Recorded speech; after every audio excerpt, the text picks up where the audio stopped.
On fait que ton règne vienne. Envoie ta puissance. Tu veux tester que ton règne? Ouais, parce que ouais, c'est pour la fin.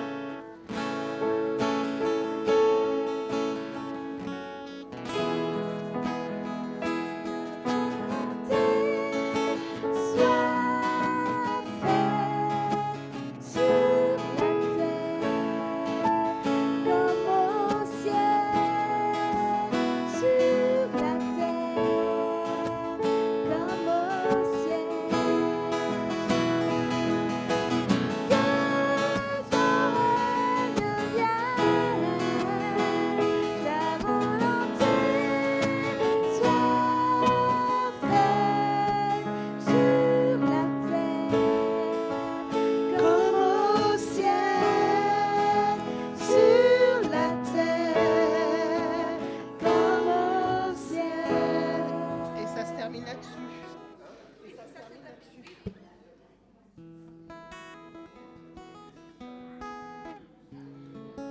Ouais, c'était marrant, il était pas évident. Et nous voulons être un peuple embrasé, l'église que ton cœur. Ouais. Do dièse.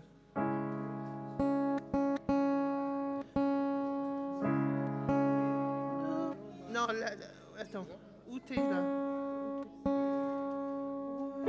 Oui, nous voulons être un peuple embrasé.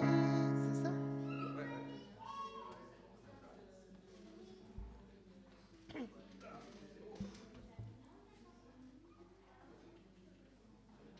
J'avais ma bouteille d'eau, je sais pas comment.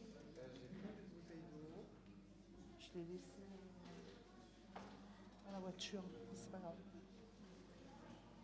Elle est pas là-bas. Non, j'ai dû la laisser dans la voiture.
Ainsi parle le Seigneur Jésus-Christ, sur qui reposait l'Esprit de Dieu.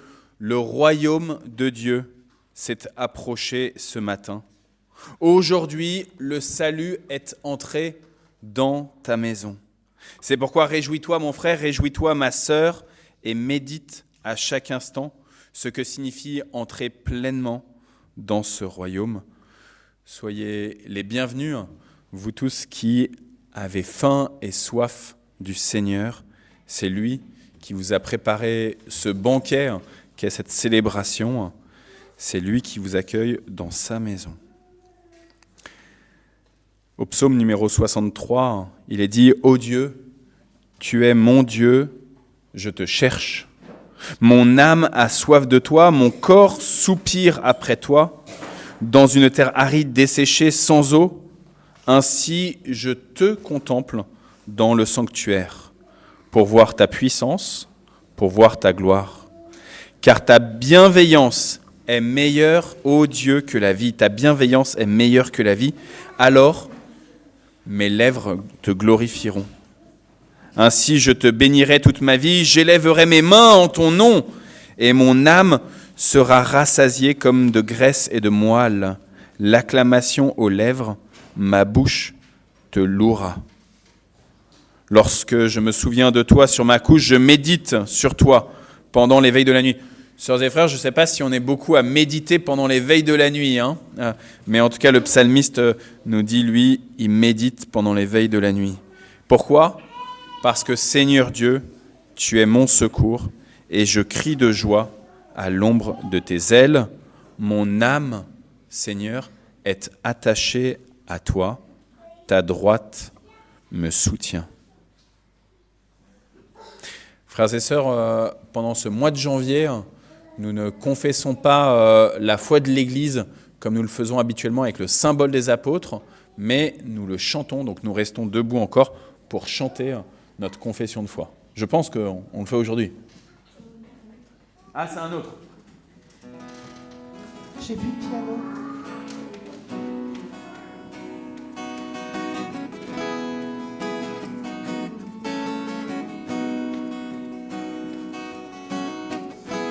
Je crois en Jésus. Je crois qu'il est le Fils de Dieu. Je crois qu'il est mort et ressuscité. Je crois qu'il a payé pour tous. Et je crois qu'il est ici. Et je crois qu'il est ici. Au milieu de nous. Tout puissant pour nous guérir. Tout puissant pour nous guérir. Par sa grâce nous pardonner. Je crois en toi, Seigneur. Je crois que tu es le Fils de Dieu. Après sa mort, Dieu l'a ressuscité. Je crois que tu as payé pour nous. Et je crois que tu es là au milieu de nous.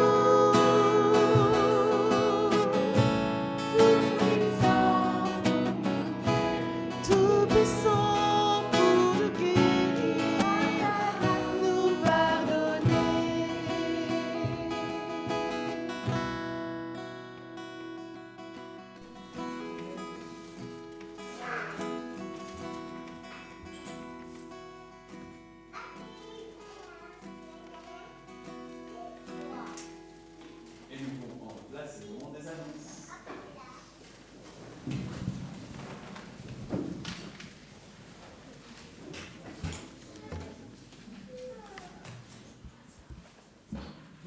Bonjour à toutes et à tous. C'est une joie de vous retrouver ce matin et aussi mes meilleurs voeux pour ceux que je n'ai pas encore pu échanger au cours de cette année. Donc, en termes des annonces, du coup, on reprend nos activités hebdomadaires. Notamment, donc, hier déjà, on a eu notre première réunion du conseil presbytéral de cette année. Donc, vous aurez l'occasion avec Stanley qui va vous présenter un peu une synthèse de cette réunion tout à l'heure. Et puis après, effectivement, on a nos activités qui démarrent. Également, il y a déjà eu des réunions aussi des soignants hier. Et pour la semaine qui va arriver, donc on reprend nos activités hebdomadaires, notamment la réunion de prière du mardi. Il y en a beaucoup qui sont fidèles à cette réunion. Et donc, ce sera ce mardi 21 à 14h. Donc, du coup, que ce soit au temple ou à distanciel. On a également notre culte du jeudi qui est à 10h. Et généralement, ça se termine aussi par un repas à Gap partagé également pour continuer des temps d'échange, de connaissances également après ce culte. Toujours du coup le jeudi, le conseil presbytéral aussi a sa réunion de prière à 21h également qui permet de porter les sujets de l'Église, les sujets de chacun aussi en prière en conseil presbytéral.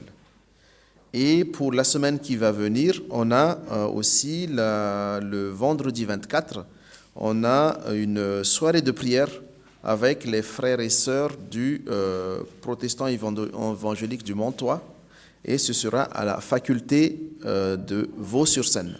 Donc ce sera vendredi 24 à 20h, une réunion de prière avec l'église, les frères et sœurs de l'église évangélique du Montois, et ce sera à Vaux-sur-Seine. Là, du coup, je regarde vers un autre. Je pense que ça s'inscrit aussi dans la semaine de l'unité, également, qui est généralement ce mois de janvier. Et puis après, un peu plus tard, donc le samedi 1er février, avec les églises d'Aulnay, Cergy, Enghien et Sarcelles, il y a une soirée pour les 15-20 ans à Enghien de 18 à 21h. Et du coup, voilà, une soirée pour les ados, généralement, avec un départ prévu à Mantes à 17h. Donc pour les jeunes. Donc pour les 15-17, c'est plus pour les vieux ados. Tout à fait. Mais avant 14 ans, je pense que Voilà, donc 15-20 ans, du coup, plus pour les lycéens et voilà. Et puis lundi 17 au 20 février, donc il y a les camps des collégiens également dans le pays de Caux. Donc les inscriptions vont démarrer et ce sera auprès, vous aurez de toute façon le lien aussi dans les annonces qu'envoie Arnaud, soit par mail, soit dans les annonces WhatsApp également. Et puis tout à l'heure, justement, en échangeant avec Maria, il y a Maria qui est très impliquée aussi dans tout ce qui est visite, accompagner les familles des jeunes en prison. Et donc, il y aura ici, au cinéma de Mantes, un CGR, un film qui est tourné autour, effectivement, des conditions des jeunes, qui s'appelle Pèlerin d'Espérance, un film qui est suivi d'un débat pour vous montrer aussi un peu la situation des jeunes en prison, ce qui... C'est pas vraiment des jeunes, le sujet, c'est la justice restaurative. La justice restaurative, oui. Qui est expérimentée d'abord en France à la centrale de Poissy. Donc vous avez les flyers du coup ici, effectivement. Donc pour plus d'informations, ce sera à Maria du coup de répondre. Oui. D'accord, d'accord. Pas spécialement pour les jeunes du coup, mais plus... C'est surtout ce qui concerne les victimes et aussi les acteurs des crimes, Ok. Donc voilà. Et... D'accord. Et qui est suivi d'un débat. Donc dessus. Et ce sera ce dimanche 26 janvier à 18h. Et c'est CGR de Mantes. Voilà, merci Maria. Et donc, je laisse la parole à Stanzi pour nous présenter l'écho du conseil presbytéral d'hier. Bonjour à tous, merci pour votre présence. Donc, tout d'abord, je vous présente tous mes meilleurs vœux pour cette année. Et puis, je vous fais part par la suite, tout de suite en l'occurrence, donc des discussions qui ont été abordées hier en conseil presbytéral. Je vais vous faire part des principaux points qui ont été abordés et qui étaient à l'ordre du jour. Donc, nous commençons traditionnellement donc, ce conseil par un temps de méditation qui a été animé donc, par Arnaud sur un sujet en l'occurrence très poignant qui portait sur l'Église persécutée. Donc, ce sujet a été illustré tout d'abord par une vidéo de Porte Ouverte qui nous a montré donc, les taux en fait, de chrétiens persécutés dans le monde. C'est l'index donc, de persécution dans le monde. On se rend compte qu'il y a quand même un chrétien sur 7 dans le monde qui est persécuté et qui subit donc, des violences très, très importantes. Ce sujet est évidemment abordé dans la Bible. Arnaud nous en a parlé à travers l'épître de Paul, qui nous précise justement que les chrétiens sont exposés à la souffrance comme le Christ a souffert.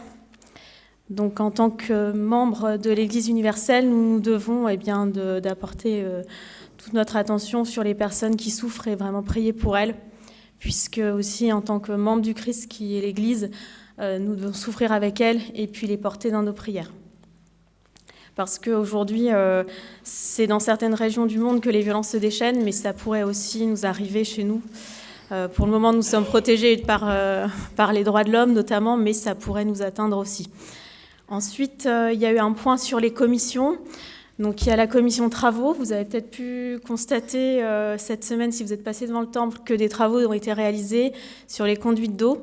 Donc, il y a eu des tranchées de creusées vendredi. Tout a été remis en état. Donc, c'est l'entreprise Danicourt et Canaver qui ont réalisé les travaux et ça a été bien réalisé. Donc, c'est un point important pour la commission travaux. Ensuite, les échanges se sont portés sur le ménage, la commission ménage, et on a eu l'occasion de constater que le ménage était très bien réalisé. Donc, on voulait féliciter l'équipe du ménage qui se divise en deux, une équipe du mardi, une équipe du jeudi. Donc, du jeudi, samedi, pardon, excusez-moi. Merci en tout cas à l'équipe du ménage pour ce que vous faites, parce que c'est très précieux. Ensuite, nous avons abordé un point sur la louange, sur notamment les retours, les pieds de micro, tout le matériel qui était nécessaire pour la louange. Donc nous allons pouvoir acheter des retours, des câbles, des micros, pour améliorer la qualité du son, notamment dans le temple. Et ensuite, nous avons eu une discussion sur les sondages. Vous pouvez voir sur les chaises, il y a des sondages sur le deuxième culte et nous souhaiterions recueillir vos avis et vos opinions sur les horaires, notamment de ce second culte. On en avait déjà parlé dans les semaines précédentes. Au vu de la capacité d'accueil du temple, il est nécessaire d'organiser un second culte le dimanche. Donc nous souhaitons recueillir vos avis sur quel est l'horaire préférentiel pour vous pour réaliser ce second culte. Sachant que ces sondages vont être réalisés sur les 3 prochaines semaines jusqu'aux vacances. Ensuite, s'en suivra une phase de test jusqu'aux vacances d'été. Suite à ces tests, nous serons à même aussi de recueillir vos avis sur les pistes d'amélioration, les ajustements sur ces horaires, pour pouvoir fixer une organisation définitive par la suite. Ensuite, le conseil a abordé donc, la liste des membres avec la révision de la liste des membres du temple, puis s'en est suivi une rencontre avec les membres du conseil de l'église du 15e arrondissement, la Résu. Voilà. Merci à vous pour votre attention.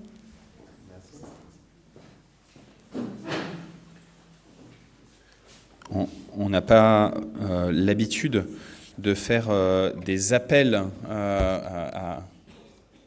Juste par rapport aux fiches de sondage, en fait, on aimerait bien que vous remplissiez et avant de partir, vous déposez soit dans la quête, soit à ceux qui font l'accueil. Comme ça, on a directement la réponse. Merci beaucoup. Merci Andrea. Donc je disais, on n'a pas l'habitude, au moment du culte, pendant les annonces, de faire un appel pour s'engager dans un travail particulier. Pourtant, je vais le faire, exceptionnellement cette fois-ci.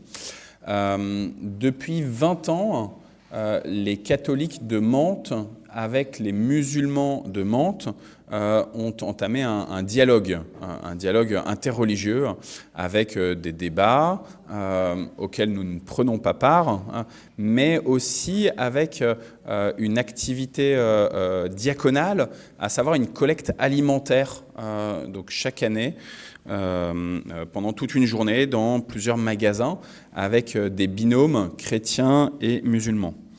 Depuis que je suis arrivé, Maria, dont on parlait tout à l'heure, elle était engagée dans cette activité spécifique sociale de collecte alimentaire.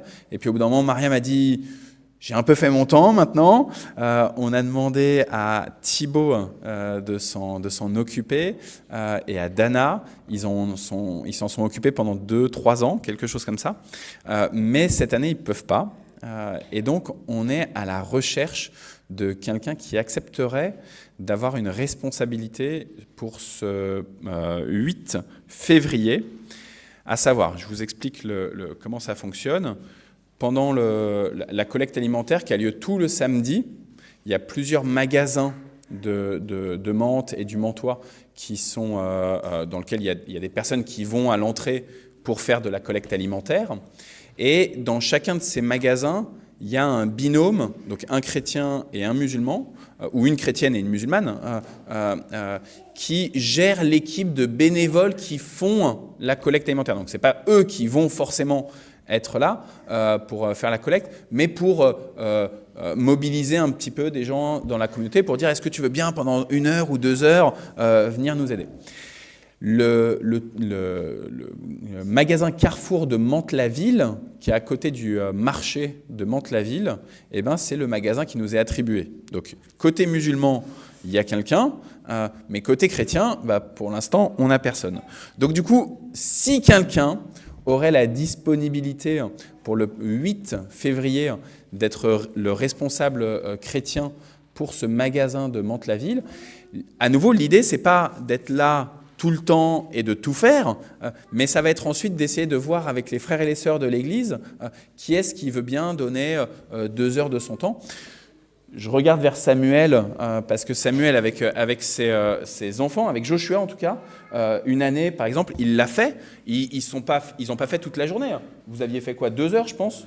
2 heures, c'était au Monop à ce moment-là. Vous avez fait 2 heures. Moi je me souviens de l'avoir fait à Auchan aussi avec Jonas et Naoum, je pense. Je regarde vers mon épouse. Donc, on peut tous, en fait, donner comme ça 1 heure ou 2. Alors, selon l'État, Claude, c'est difficile, je pense, de rester 1 heure debout à faire de la collecte alimentaire. Mais en tout cas, on est beaucoup à pouvoir le faire. Donc, l'idée, c'est d'avoir un responsable et ensuite de trouver les bénévoles. J'ai juste encore une autre annonce. En ce moment, on est très touché par des deuils. Donc, merci Thomas d'être derrière l'ordinateur. Merci Anne-Marie d'être derrière le piano, alors que voilà, vous avez été accompagné lundi dans l'au revoir, dans l'adieu à Raymond. On a encore eu un certain nombre de personnes qui sont décédées, dont on a entendu parler cette semaine autour de nous. Et mercredi prochain, en particulier, à Aubevoie, dans l'Eure, il va y avoir les obsèques de quelqu'un que certains ont connu, qui s'appelle François Theiss. François Theiss, c'est un monsieur qui était régulièrement il venait de Vernon, et il était régulièrement amené par Annie et Viviane. C'était un petit monsieur d'une vieille famille huguenote, la famille Theiss, famille de pasteurs qui ont participé pendant la Seconde Guerre au salut d'un certain nombre de juifs. Et donc juste parmi les nations. Et donc ce monsieur-là est malheureusement décédé à l'hôpital d'Évreux samedi de la semaine dernière. Et donc mercredi prochain, à l'église d'Aubevoie, il y a ses obsèques à 15h30. Je m'arrête sur les annonces complémentaires à ce que Stency et Andrea vous ont donné. Est-ce qu'il fait chaud ici? Il fait bon, hein? Ça fait du bien d'avoir un temple qui est chaud, hein? Maria, elle sait pourquoi je dis ça? Parce qu'en fait, hier soir, on avait la soirée œcuménique avec les catholiques à l'église Sainte-Anne. Et alors, l'église Sainte-Anne, c'est une église qui est vraiment magnifique, qui est à côté du cimetière là-bas, cimetière de Gassicourt. Elle est vraiment, vraiment belle, cette église. Sauf qu'elle appartient à la municipalité, ou elle appartient à l'État. Et donc, ça veut dire que pour mettre le chauffage à l'église Sainte-Anne, il faut que ce soit un fonctionnaire de la municipalité qui vienne l'allumer. Et malheureusement, on n'a pas eu de fonctionnaire de la municipalité qui est venu allumer le chauffage. Donc, on a eu un peu froid hier. Alors, je rends grâce qu'ici, on a des personnes qui acceptent de venir allumer le chauffage. Et je rends grâce, et c'est pour ça que je vous parlais de ça maintenant, je rends grâce sur le fait que par vos dons, par vos offrandes, vous permettez en fait qu'on puisse avoir du gaz ici et qu'on puisse être dans un endroit où on est bien, pour adorer le Seigneur. C'est le moment des offrandes. Est-ce que, Sophia, tu veux bien peut-être Lamina aussi? Vous voulez bien toutes les deux vous occuper des offrandes? Et alors, Steve et Stency, leur fils Gabriel, est pas très en forme, donc il n'est pas avec nous. Mais du coup, je regarde vers Rose Raphaël. Bon anniversaire encore? C'était hier, Rose Raphaël. Le fils de Steve et Stency, c'était avant-hier, mais toi, c'était hier. Donc, que le Seigneur te bénisse, Rose Raphaël. On est heureux de la vie qu'il te donne et qu'il te permet de partager avec nous.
Sophia. Tu veux bien faire la prière avec Lamina? Tu crois aller ou pas? Tu lis la phrase du milieu. Reste là du coup, reste là.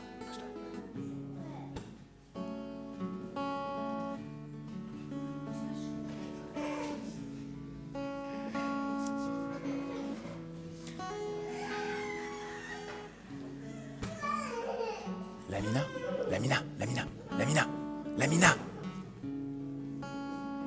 Tiens, mettez-vous là.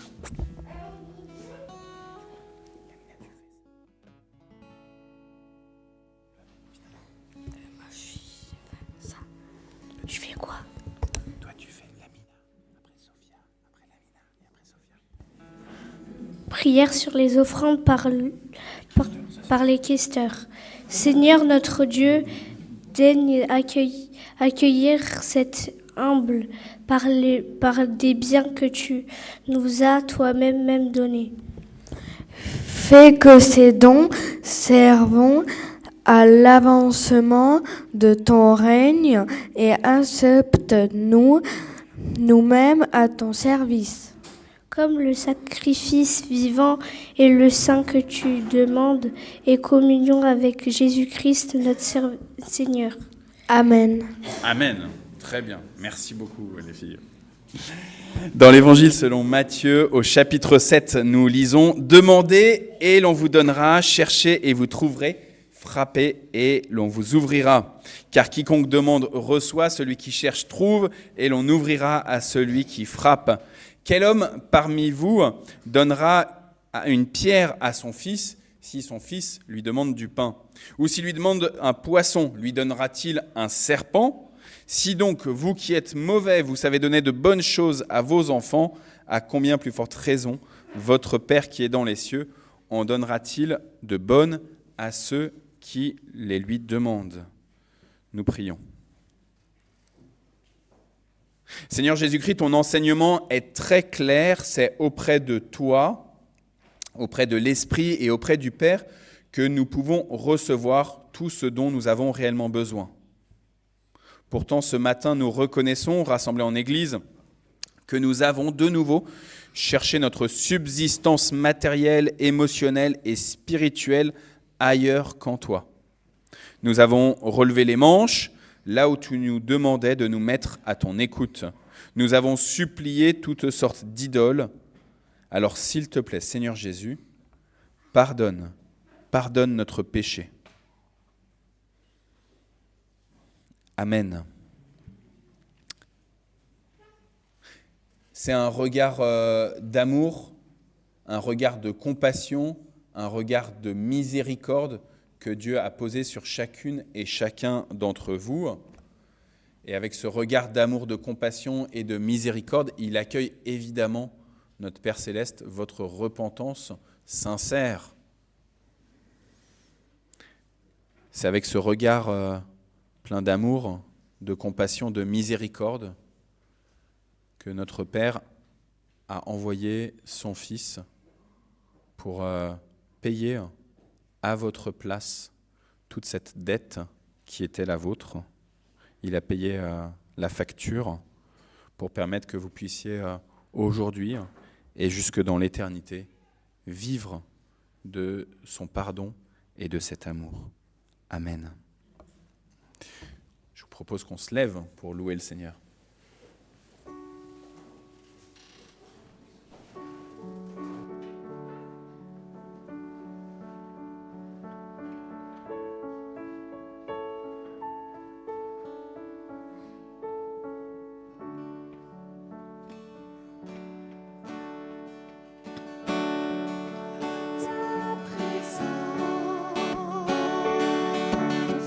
Seigneur de l'univers,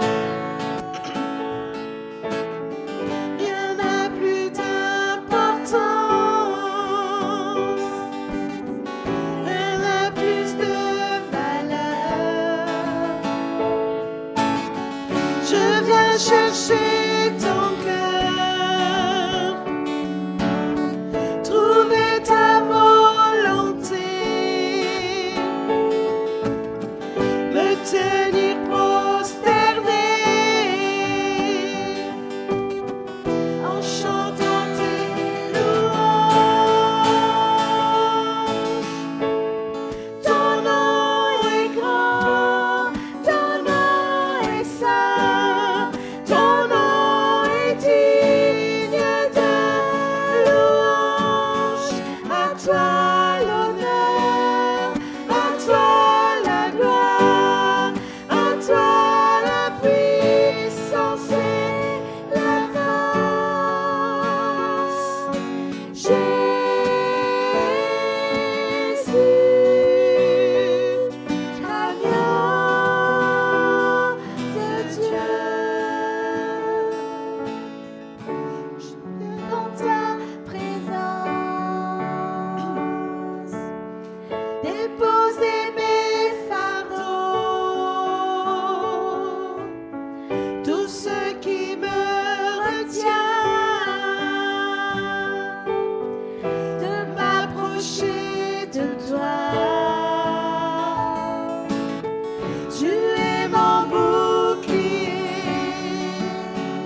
tout en toi est beauté, tout en toi est grandeur, tout en toi est merveilleux pour moi.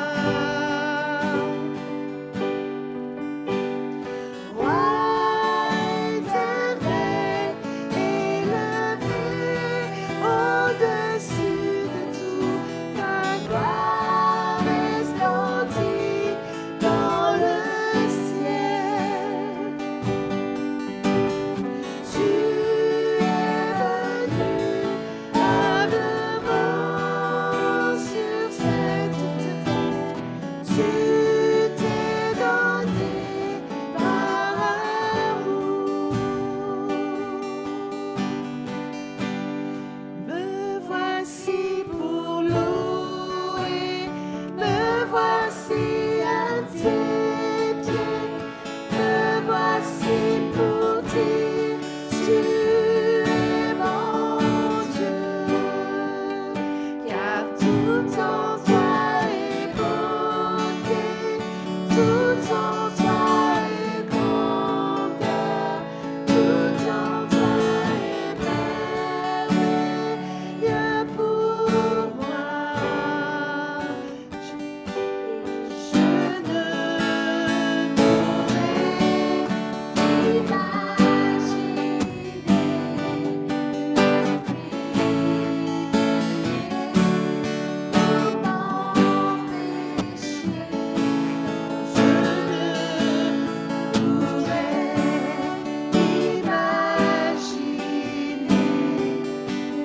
prix payé pour mon péché. Et me voici pour louer, me voici à tes pieds, me voici pour dire tu es mon Dieu, car tout en toi est grande, tout en toi est grandeur, tout en toi est merveilleux pour moi.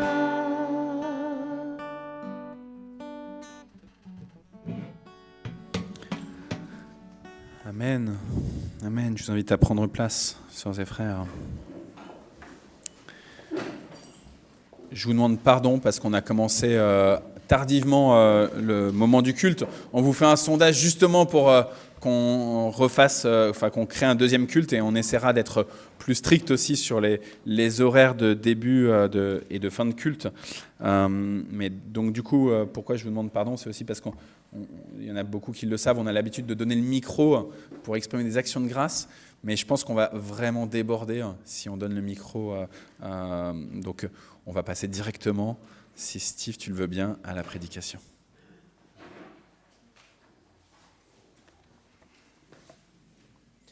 Bonjour à tous, je vous propose de prier avant de... Alors avant on aurait dit d'ouvrir la Bible, mais maintenant elle est projetée, elle n'est plus besoin d'ouvrir le livre, mais voilà.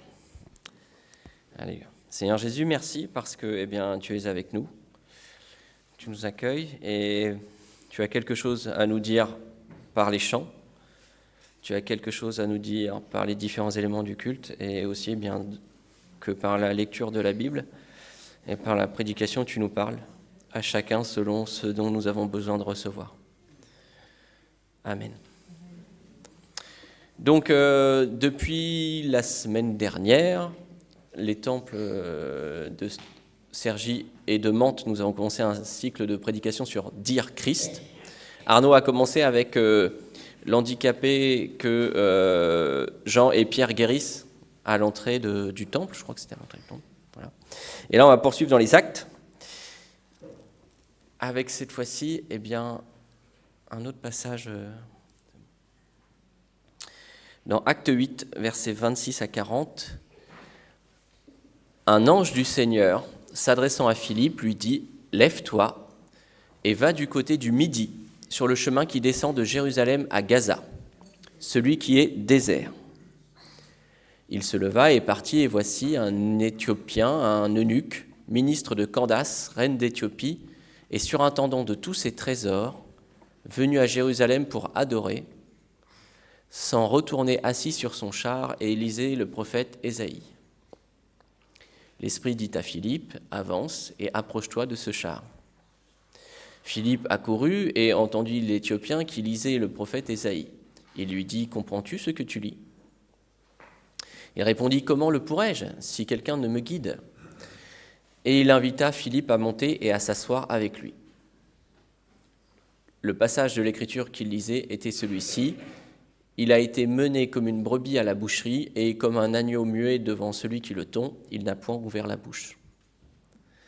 Dans son humiliation, son jugement a été levé, et sa postérité, qui la dépeindra, car sa vie a été retranchée de la terre. L'eunuque dit à Philippe, « Je te prie, de qui le prophète parle-t-il ainsi? Est-ce de lui-même ou de quelqu'un d'autre ?» Alors Philippe, ouvrant la bouche et commençant par ce passage, lui annonça la bonne nouvelle de Jésus. Comme ils continuaient leur chemin, ils rencontrèrent de l'eau, et l'eunuque dit, « Voici de l'eau, qu'est-ce qui empêche que je ne sois baptisé ?» Philippe dit, « Si tu crois de tout ton cœur, cela est possible. » L'eunuque répondit, « Je crois que Jésus-Christ est le Fils de Dieu. » Il fit arrêter le char, Philippe et l'eunuque descendirent tous deux dans l'eau, et Philippe baptisa l'eunuque. Quand ils furent sortis de l'eau, l'Esprit du Seigneur enleva Philippe, et l'eunuque ne le vit plus, tandis que, joyeux, il poursuivit sa route. Philippe se trouva dans Azote, d'où il alla jusqu'à Césarée en évangélisant toutes les villes par lesquelles il passait. Amen. La première chose dans ce passage, c'est que là, on est avant la conversion de l'officier romain Corneille.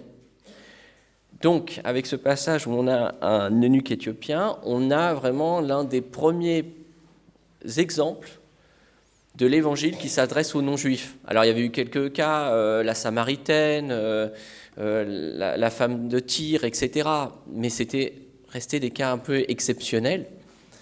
Et l'Église était restée dans son giron juif. Et là, on commence à voir des exemples pas juste de quelqu'un qui est guéri par Jésus, mais quelqu'un qui va intégrer l'Église, baptisé, etc., et qui n'est pas juif. Alors à l'époque, parce que la Bible est écrite en grec, éthiopien, c'est un mot générique pour dire africain.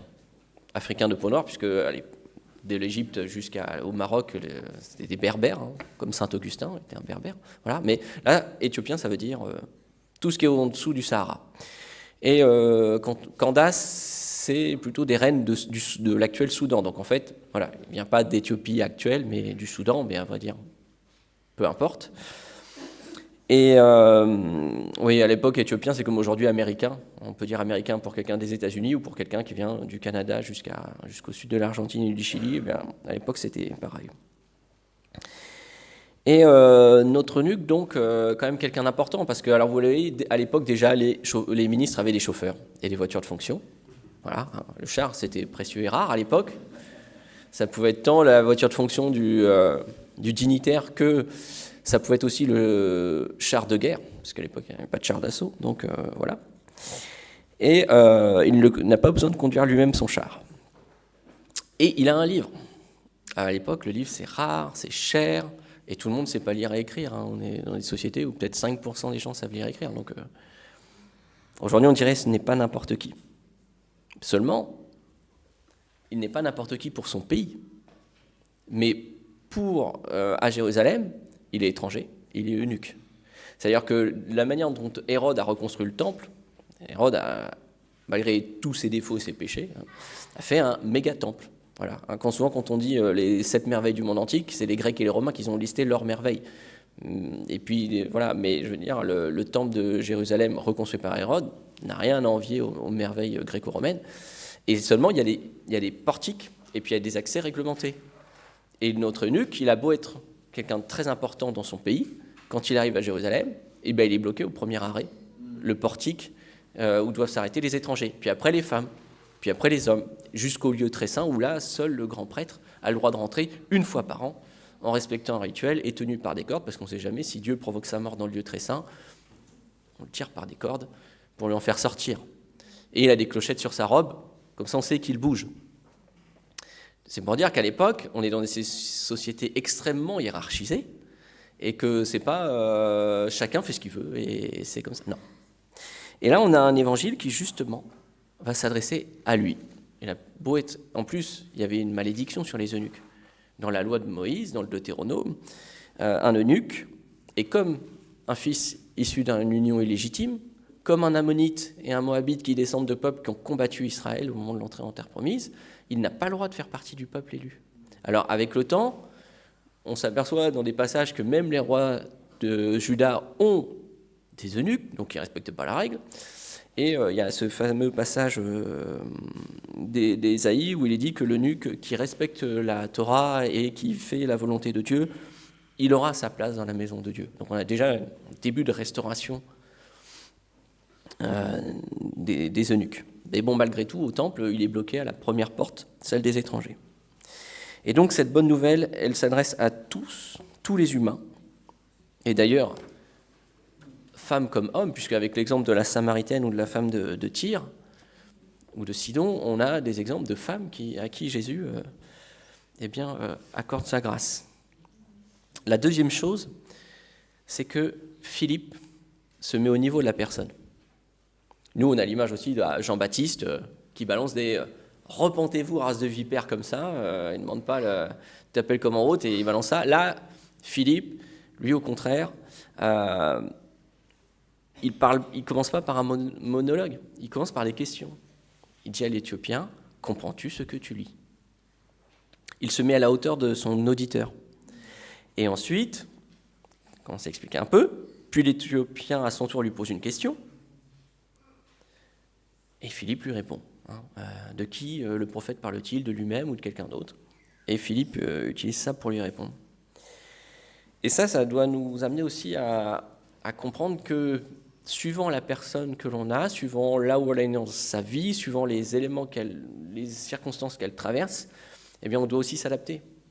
On ne va pas parler de la même façon à quelqu'un qui vient de traverser un deuil, parfois difficile, que d'autres circonstances de la vie.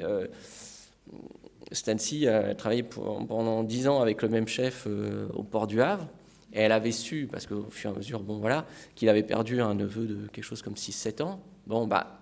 Dieu a permis que juste avant qu'ils ne soient plus dans le même service, ils aient une discussion qu'ils n'avaient jamais eue sur des questions importantes de la vie.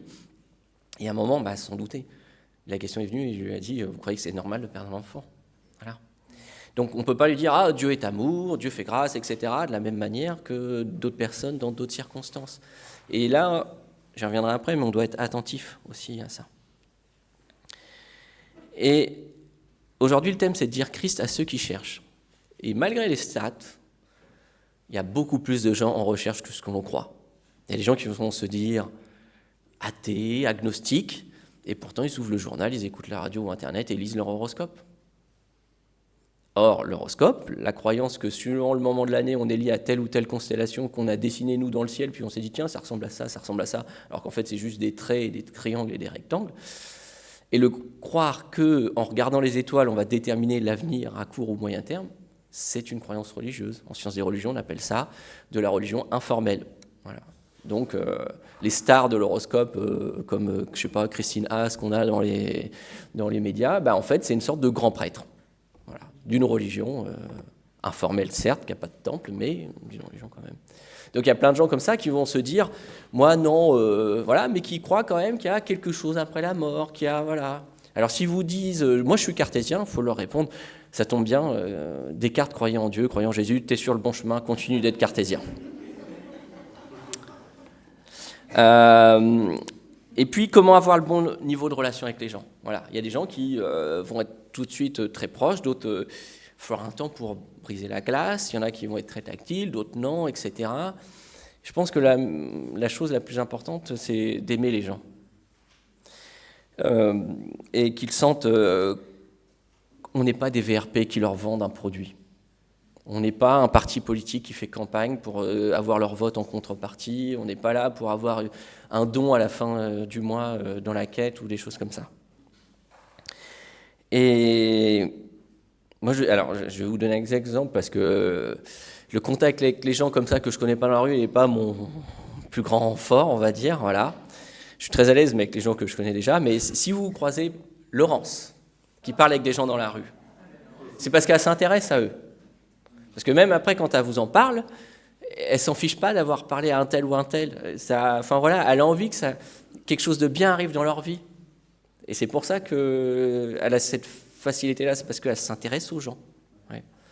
Autre exemple, moi j'ai passé, quand on passe le bac, on n'est pas forcément dans son lycée, donc moi j'ai été quelques kilomètres de mon lycée dans un autre pour passer le bac. Et donc tous les jours, je faisais le trajet en voiture, ma mère m'attendait pour me récupérer, tous les jours à parler avec une nouvelle personne qu'elle ne connaissait pas. Alors, et en fait, j'avais jamais tilté, parce que bon, fils de forain, on croise des tonnes de gens qui viennent nous parler à la caisse du manège et autres. Puis là, je me dis, mais je ne la connais pas, c'est un autre lycée, une autre ville, je ne la connais pas. Puis au bout de plusieurs jours, je me dis, tiens, c'est impressionnant, quoi. Encore plus pour moi, quoi. Et quand elle est décédée, il y avait une commerçante de sa commune qui a dit à mon père, mais qui va s'occuper de nous maintenant ? Ouais. Qui va s'occuper de nous, ouais. Donc, aimer les gens, c'est fondamental. Et ceux qui font des maraudes aussi aiment les gens. Et puis même s'ils ne sont pas très à l'aise dans le contact physique, ceux qui vont préparer les boîtes pour les maraudes, ils aiment les gens. Et c'est fondamental. Une fois, quand j'étais dans le métro, et Arnaud disait la dernière fois, c'est vrai que quand on prend le métro à Paris, on croise tellement de personnes qui font la manche, qui sont dans des situations compliquées et autres. Si on commence à aller tout le monde, déjà on explose les horaires, et puis voilà, c'est compliqué. Et une fois, quelqu'un passe dans la rame, fait son speech, et je le calcule pas, comme on dit maintenant. Et puis j'écoutais de la louange et tout ça, puis j'étais bien, avec mes écouteurs, j'étais bien entre guillemets, puis je me dis, là il y a un décalage. T'écoutes toi, ta louange, t'es avec ton Dieu, et puis tu calcules pas la personne, et puis après coup, j'ai bien vu que c'était pas, parce que moi, j'ai connu des gens qui avaient des mendiants comme salariés, entre guillemets, donc parfois méfiants, mais là, non, c'était pas un simulacre. Et j'ai demandé pardon au Seigneur, j'ai préparé quelque chose à lui donner, un peu d'argent, et j'ai dit, permets que je le recroise, parce qu'il passait de rame en rame, et en fait, Dieu a permis qu'il descende à la même station que moi. J'étais vers lui, j'ai donné quelque chose, et en fait, j'ai utilisé le fait qu'il attend, voilà, et puis je voyais bien ses mains, qu'il n'avait pas une manucure, etc., il était vraiment en difficulté. Et pour lui annoncer quelque chose. Alors, j'ai pas dit Dieu t'aime, tout va bien, réjouis-toi, voilà, mais pour lui dire quelque chose par rapport à sa circonstance. Et se mettre au niveau de la personne, c'est parler d'une façon intelligible. Et le défaut qu'on a chez les protestants, parfois, c'est qu'on parle ce qu'on appelle le patois de Canaan.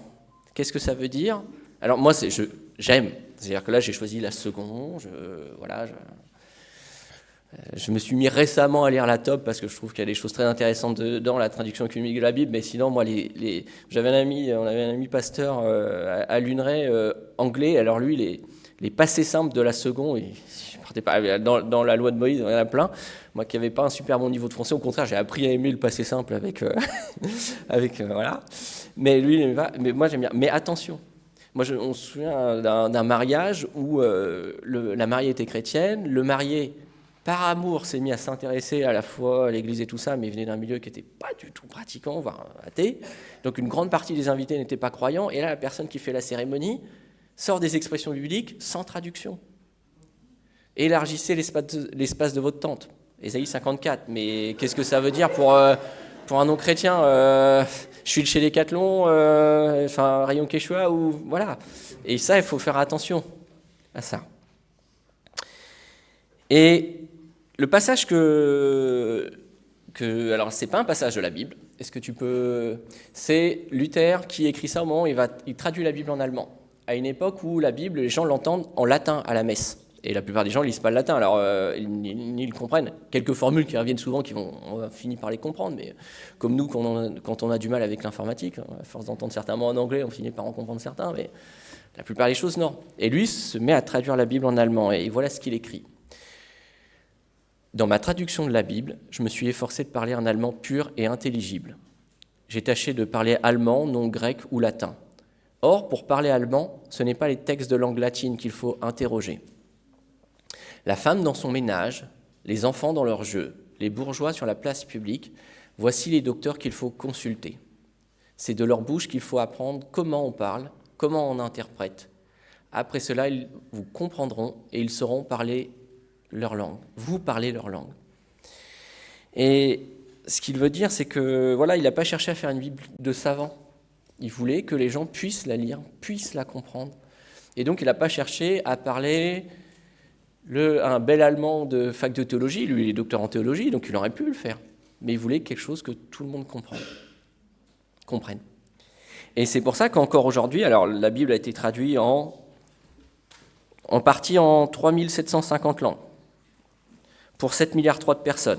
Et les traductions totales, 750 langues pour 6 milliards de gens.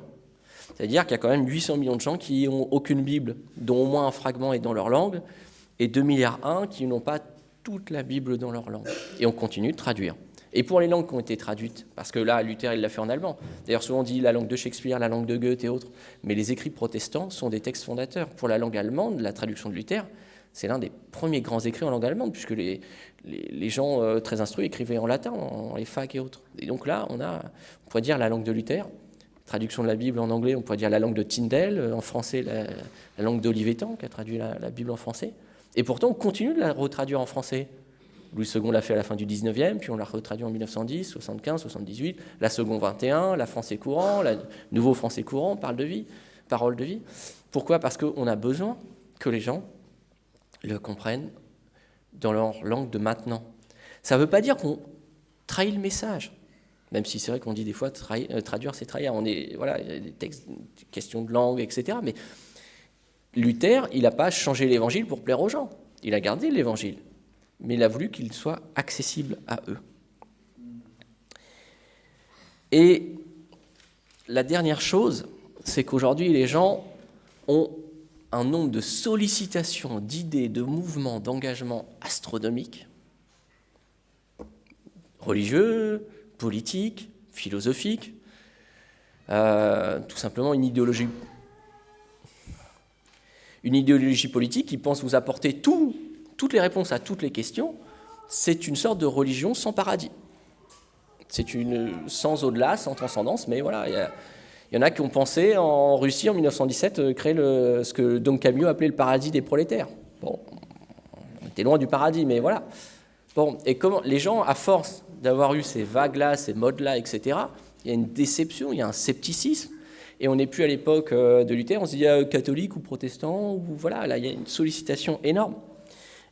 Et eh bien, nous, on arrive là avec notre message et on peut nous dire, pourquoi toi plus que l'autre qui m'annonce, je sais pas moi, l'apocalypse du dérèglement climatique, ou l'autre qui m'annonce Karl Marx et Che Guevara, ou l'autre qui m'annonce Mahomet, ou alors un autre qui m'a annoncé un Jésus. Mais alors un Jésus où des fois on se dit, vous êtes sûr que c'est le même? Il suffit que la personne se mette sur YouTube et dise la Bible dit-elle vrai? Alors là, elle va tomber sur c'est un pur mensonge, une falsification, etc. Un autre qui va prendre un bout de la Bible et qui va vouloir lui expliquer des choses qui vont nous sembler étranges. Et c'est pas nouveau. Hein.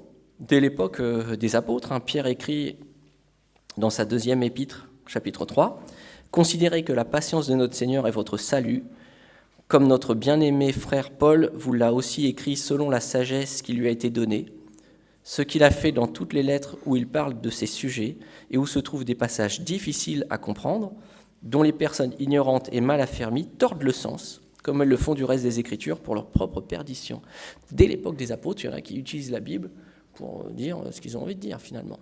Et on peut utiliser la Bible pour justifier plein de choses. Il y en a qui ont justifié le racisme. En Afrique du Sud ou au Ku Klux Klan, vous avez des théologies qui justifient le racisme, la ségrégation et la violence envers les Noirs.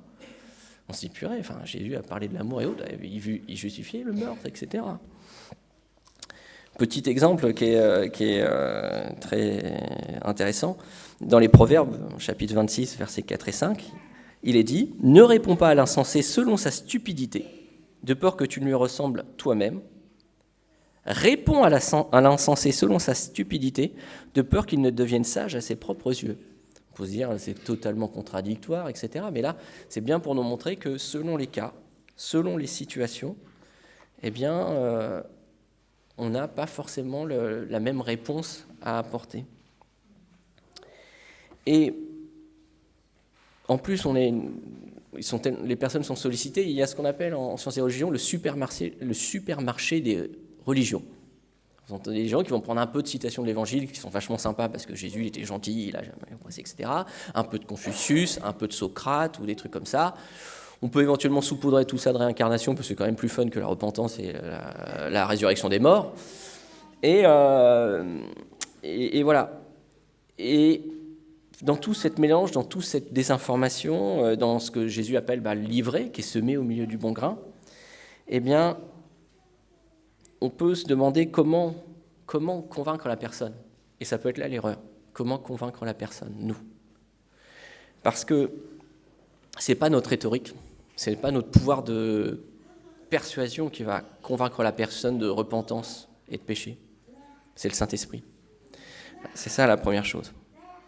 La deuxième chose, et je vous l'ai dit, c'est d'aimer les gens. Et la troisième chose, c'est d'être sincère. C'est que les gens voient qu'entre ce qu'on dit et ce qu'on fait, il y a adéquation. On n'est pas parfait, on pêche. Des fois, on se lourde. Et si les gens voient qu'on est orgueilleux, qu'on refuse de reconnaître nos erreurs, et qu'on nous, on les appelle à la repentance, alors que nous, on se campe sur notre orgueil, ça va pas. Là, ils vont comprendre qu'il y a quelque chose qui est bancal. Moi, je me souviens une fois, un pote que j'avais en primaire, que j'avais revu quelques fois après, et une autre fois, je suis avec mon petit frère, je croise dans le tramway, et puis, je sais plus, puis dans la discussion, je dis à mon frère, excuse-moi pour tout à l'heure, etc., j'ai pas été sympa, c'était pas bien. Et là, je vois mon pote qui fait, waouh, comme ça, j'ai pas vu ça. Ouais. Donc, il faut que... Autre exemple, c'était dans une église à Lyon où quelqu'un nous disait ça, il nous disait, voilà, il était responsable dans une entreprise, il a embauché quelqu'un en sachant qu'il était chrétien, il l'a mis en garde en disant, attention, il faut que tu sois carré dans ce que tu fais, etc., etc. Et quelques temps après, des collègues sont venus se plaindre de ce chrétien qui venait d'être engagé, en disant, il n'est pas à l'heure, il ne fait pas forcément ce qu'on lui demande, etc. Puis il nous bassine avec... la foi à Jésus, il dit, toi, quand tu nous en parles, il disait au responsable, tu nous saoules pas, etc. Mais lui, il nous bassine avec ça. Et là, il y avait un double problème. Un, il mettait pas en adéquation ce qu'il disait et ce qu'il faisait, par son exemple au travail. Et puis deux, il voulait forcément imposer ça dans la discussion. Alors des fois, il y a des moments où il faut proclamer et annoncer, puis des fois, les gens, ils veulent d'abord voir comment on vit, et après, ils seront prêts à nous écouter parler. Et puis la dernière chose, c'est que Philippe, dans notre passage, il est à l'écoute du Saint-Esprit. C'est le Saint-Esprit qui lui dit, va sur tel chemin, arrête telle personne, parle-lui, etc. Et ça, comment écouter le Saint-Esprit? Le Saint-Esprit, il nous force pas. Le Saint-Esprit ne s'impose pas, il veut nous parler. Mais si on laisse plein de cacophonie faire du bruit, on ne l'entend pas. La seule manière de l'entendre, c'est de faire taire tout le reste autour. Et la dernière chose, par rapport justement aux gens qui peuvent douter, c'est un autre passage des Proverbes, au chapitre 14, verset 15. « L'homme simple croit tout ce qu'on dit, mais l'homme prudent est attentif à ses pas. » Et on pourrait dire, il y a ceux qui sont croyants, qui sont un peu naïfs, et puis... il y a l'homme prudent qui, lui, au contraire, est très cérébral et très dans son raisonnement. Alors, ce qui est marrant, c'est que le mot pour prudent, alors je n'ai pas fait d'hébreu, mais c'est quelqu'un qui était spécialiste qui disait, en fait, c'est le même mot que pour le serpent. On dit il est rusé. C'est le même mot qui fait rusé et prudent, le serpent du jardin d'Éden. Et le mot de l'homme simple, c'est l'homme naïf. Exemple, moi, une fois, je fais mes courses, et puis là, il y a un stand pour un fournisseur d'énergie. Et il y a une représentante qui veut me vendre sa marque, etc. Et puis, je réfléchis, je donne mes coordonnées, monsieur et madame. Ah, c'était il y a longtemps. Vous êtes déjà mariés, etc. Oui. Et puis, elle fait, comme ça s'intéressait à ça, je dis, oui, on est croyants, etc. Et pour vivre ensemble, vous voulez se marier et autres. Ah ouais, Puis, elle laisse ses coordonnées pour la recontacter et autres. Puis, quand j'ai rappelé, en fait, elle s'en fichait totalement. Elle m'avait vendu son truc d'énergie, donc je ne dirais pas que c'est Engie, mais c'était dans une autre ville. Vous voyez, donc l'homme naïf, là, j'étais jeune, je manquais d'expérience, j'étais assez naïf. La prochaine fois, je serai plus sur mes gardes. Et l'homme prudent, c'est celui qui discerne, qui réfléchit à la direction qu'il emprunte. Et ici, voilà, il ne faut pas non plus que ça soit trop non plus cérébral. Il faut faire attention aussi parce qu'on peut faire des formations, apprendre plein de choses. Et par exemple, Alpha, les formations Alpha qui ont été dispensées, c'est un superbe outil pour mieux comprendre sa foi, mais aussi, une fois qu'on l'a mieux comprise, avoir des choses pour la transmettre. Mais on peut être un super prof de théologie, avoir fait plein d'études, et pas foncièrement croire au message qu'il y a dans la Bible. Ce n'est pas non plus une connaissance, c'est une révélation. Dernière chose que je voulais vous lire, alors c'est un abbé du Bec-et-Loing. Bec-et-Loing, c'est en Normandie, entre Évreux et Rouen, si vous voulez. Voilà, il y a une très jolie abbaye qui est toujours en activité, romane, qui est un joli bourg, et à côté un terrain de camping très sympa tenu par mon oncle, voilà, je fais la pub. Et donc, il y avait un de ces abbés qui, à l'époque, avant la réforme protestante, l'archevêque de Canterbury était catholique, et qui est devenu après archevêque de Canterbury. Est-ce que tu peux nous projeter... Alors c'est un peu compliqué, c'est pour ça que je ne vous le lis pas à voix haute. Là, il nous fait de la philosophie, il nous dit « Je ne cherche pas à comprendre afin de croire ». Donc je ne cherche pas à comprendre, faire fonctionner afin de croire, mais je crois afin de comprendre. Car je crois ceci, à moins que je croie, je ne comprendrai pas ce qu'il veut nous dire. Alors c'est un peu compliqué, j'avoue, mais c'est qu'il faut d'abord qu'il ait accepté, qu'il ait baissé les armes, qu'il ait fendu l'armure, pour qu'après il comprenne Dieu, qu'il accepte de croire avant de comprendre. Et moi, ça m'a fait penser à l'histoire de Charles Spurgeon, qui était un grand prédicateur réformé baptiste du 19e siècle. Pour donner un exemple, à 18 ans, quand il a commencé à être pasteur, il prêchait devant 2000 personnes. Il a fait construire le tabernacle métropolitain à Londres de 6000 places. Ça a été un mouvement de réveil exceptionnel. Il était fils et petit-fils de pasteurs réformés, instruit à une époque où il n'y a peut-être pas 10% des gens qui avaient le bac. Il assistait au pastoral quand ils étaient chez son père. Il était là quand les pasteurs discutaient. Donc il n'a pas fait de fac de théologie, mais enfin, c'était pas un problème pour lui. Et pourtant, il ne croyait pas. Enfin, en fait, il était comme Luther. Il savait la Bible, il lisait, etc. Mais dans son cœur, il n'avait pas le salut. Un dimanche matin, il est dans une église, et là, très mauvais temps, tempête, etc. Il rentre dans une église méthodiste. Pour les familles instruites comme la sienne, les méthodistes, c'était des simplés, il faut dire franchement. Voilà, des simplés, pas au sens de personnes déficientes, mais au sens, ça va pas très loin niveau raisonnement théologique, c'est pas très structuré, etc. Et comble des choses, c'est qu'à cause du mauvais temps, le prédicateur formé n'a pas pu venir, c'est un simple fidèle qui a prêché. Voilà. Il annonce le message de la croix, et là, l'armure de Spurgeon s'est fendue. Et il a accepté le message, la simplicité de la croix. Jésus-Christ mort et ressuscité pour nos péchés, et il s'est converti, et là, ça ne veut pas dire que tout ce qu'il avait appris avant n'était pas bon. Tout ce que Paul a appris à l'école rabbinique, auprès des apôtres et autres, voilà. Mais il a fallu d'abord fendre l'armure. Et ça, c'est pas nous qui pouvons le faire. Et quand je disais l'importance du Saint-Esprit, bien pour que le Saint-Esprit convainque les personnes, c'est aussi de prier. Parce que là, il y a un travail que nous, on ne va pas arriver avec une masse pour faire rentrer l'évangile dans le crâne des gens. Et c'est la prière aussi qui est importante. Donc pour terminer, voilà, l'exemple de Philippe, dire Christ à ceux qui cherchent, c'est de les aimer, c'est de se mettre à leur niveau, de leur parler de façon compréhensible, se mettre à l'écoute du Saint-Esprit et de prier pour leur salut, avoir ce qu'on appelle la compassion des âmes qui se perdent. Amen.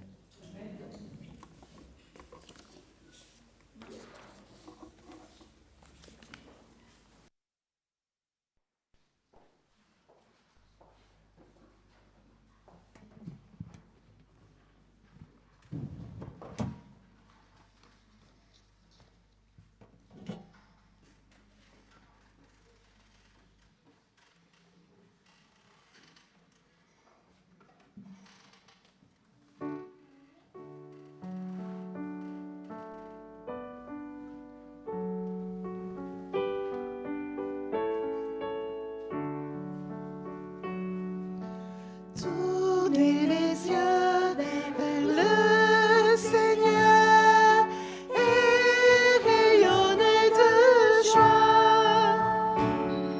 Chantez son nom de tout votre cœur. Il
vous invite à vous asseoir pour le temps d'intercession.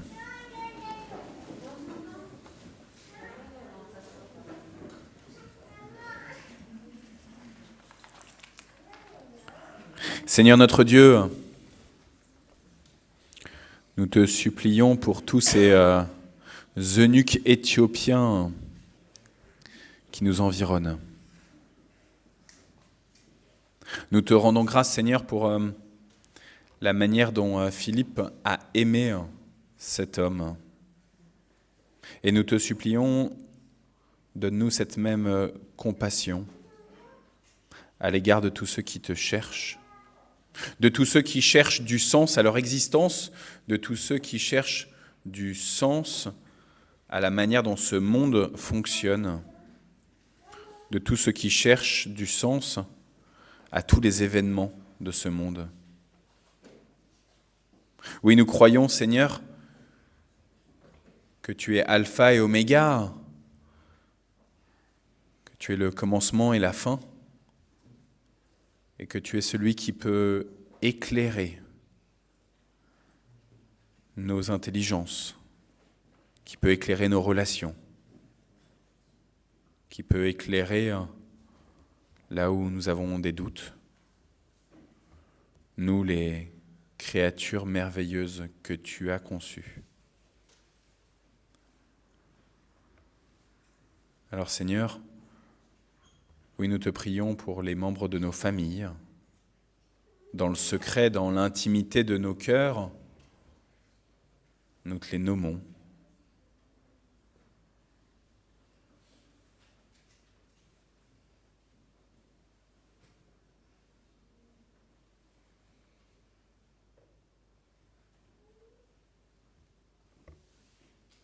Nous te prions, Seigneur, pour nos camarades, nos collègues, tous ceux qui passent beaucoup de temps avec nous, tous ceux avec qui nous passons beaucoup de temps et avec lesquels nous parlons souvent de travail,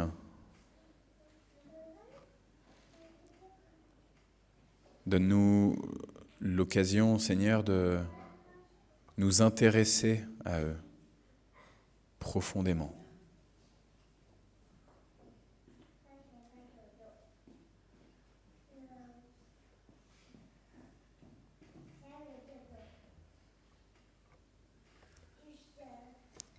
Nous te remettons ceux qui croisent nos regards dans la rue, ou plutôt ceux dont nous préférons détourner le regard,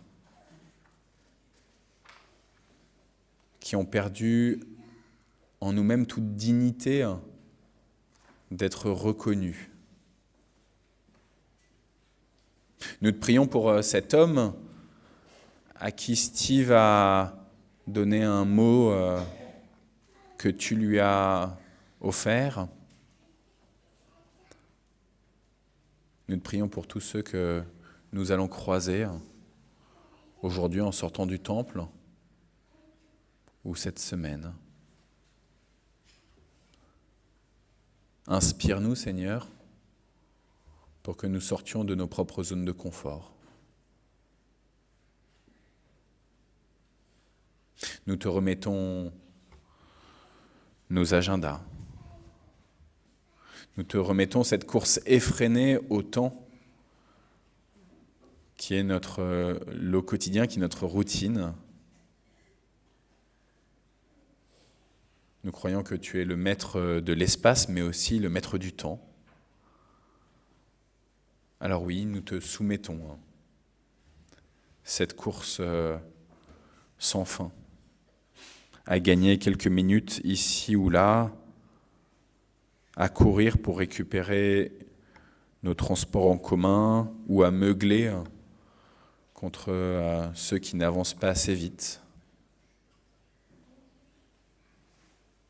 Nous voulons aussi, Seigneur, te remettre les femmes et les hommes politiques, tous ceux qui ont une autorité dans ce monde pour pouvoir amener ton royaume. Nous te prions pour ceux qui sont dans des zones de conflit, que ce soit des guerres, conflits armés, que ce soit des manifestations, des crises humaines, sociales.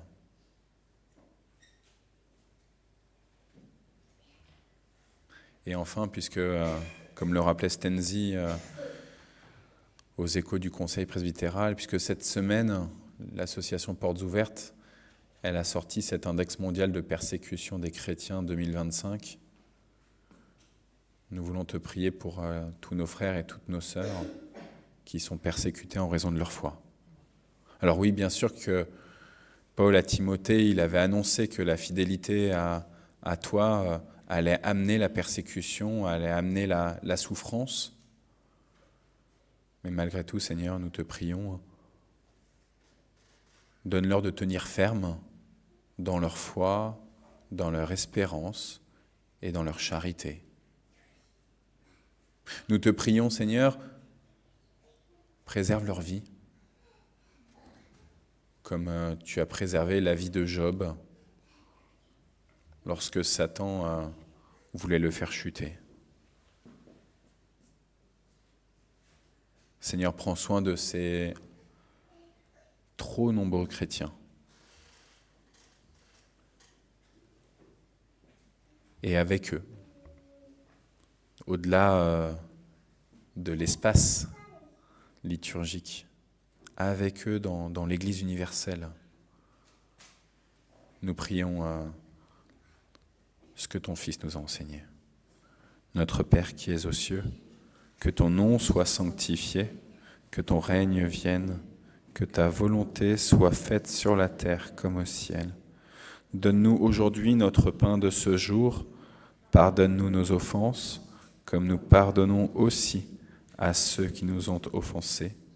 Et ne nous laisse pas entrer en tentation, mais délivre-nous du mal, car c'est à toi qu'appartiennent le règne, la puissance et la gloire, pour les siècles des siècles. Amen. Que le Seigneur te bénisse et te garde, que le Seigneur fasse briller sur toi son visage et qu'il t'accorde sa grâce, que le Seigneur tourne vers toi son visage et qu'il te donne sa paix. Amen.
Bon dimanche à tous.